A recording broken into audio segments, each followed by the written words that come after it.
Moi, j'ai ouvert très récemment, avant le confinement.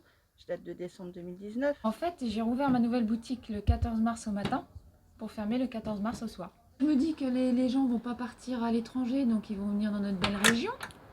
Voilà, on a une jolie ville, on a des belles plages, des commerçants sympas. Et on n'a pas de visu en fait.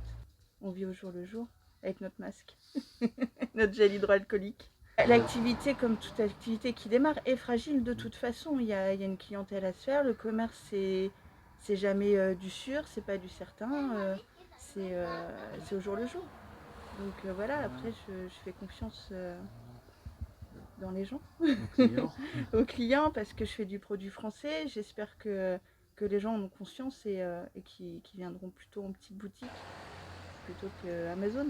Donc du coup, moi j'ai très bien travaillé les 2 premières semaines du déconfinement. Franchement, c'était bien, les gens ne m'ont pas oublié. J'ai eu énormément de monde, justement du fait que les enfants avaient grandi. Il y en a qui sont venus avec des chaussures en plastique, d'autres avec les chaussures des grands. Enfin, ça a été un peu compliqué pour les gens. On espère faire une belle saison pour pouvoir payer tout ça, quoi, en fait. Parce qu'on a un gros stock, hein, donc on ne fonctionne pas comme les restaurateurs et tout. Donc c'est vrai qu'on a du stock, il faut le payer, c'est pas payé à l'avance, c'est pas... Voilà.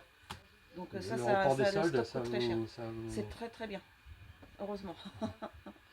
Heureusement, ça a permis aux gens de ne pas avoir à attendre déjà. Et puis si ça avait été maintenant, on aurait vendu la marchandise neuve, soldée. Donc là, au niveau de la marche, déjà c'est compliqué, mais ça aurait été encore pire.